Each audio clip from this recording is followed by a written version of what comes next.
छत्रपती शिवरायांच्या मराठ्यांच्या इतिहासाला NCERT मध्ये 20 पानं दिल्यात. 20.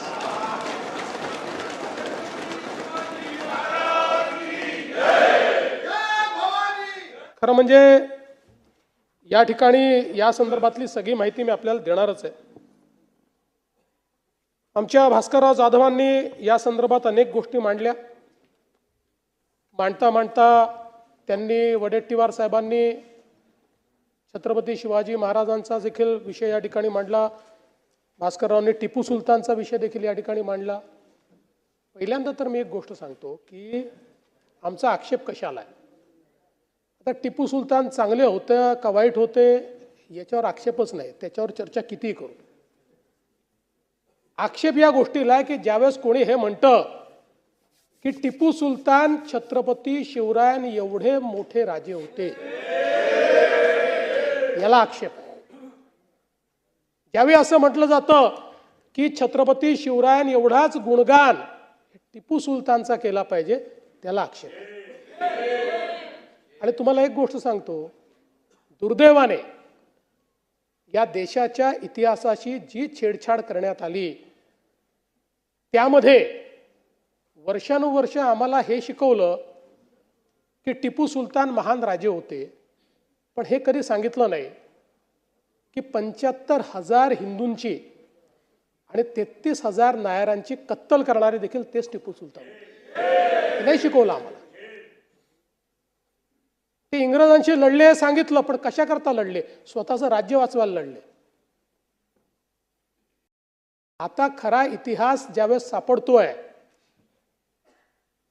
आणि तुमच्या माहिती करता वर्षानुवर्ष या देशामध्ये सरकारने 70 वर्ष NCERTच्या पुस्तकामध्ये मोगली साम्राज्याला 17 पानं दिली आणि छत्रपती शिवरायांना 1 पॅरेग्राफ दिला. 1 पॅरेग्राफ.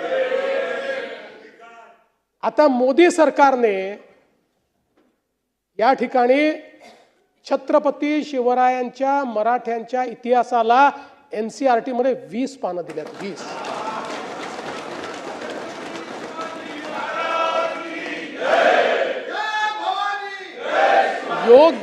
योग्य वेळी जर आपण नीट इतिहास शिकवला असता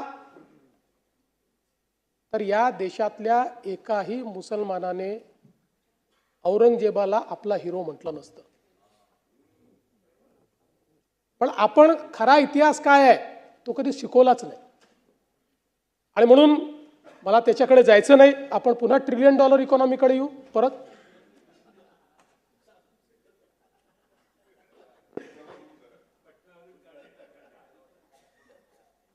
त्यांनी विषय मांडला म्हणून मी उत्तर दिलं, बाकी काही नाही. असं आहे, तुम्हाला एक गोष्ट सांगतो की या देशामध्ये अनेक राष्ट्रभक्त मुसलमान आहेत आणि त्यांच्याबद्दल आमचा कुठला आक्षेपच नाही आहे, बिलकुल नाही आहे. जे लोक या देशाच्या विरोधातल्या लोकांना, या देशाच्या आक्रमणकार्यांना आपला हिरो मानतील त्यांच्या विरुद्ध आम्ही लढाई करूच, आम्ही सोडणार नाही.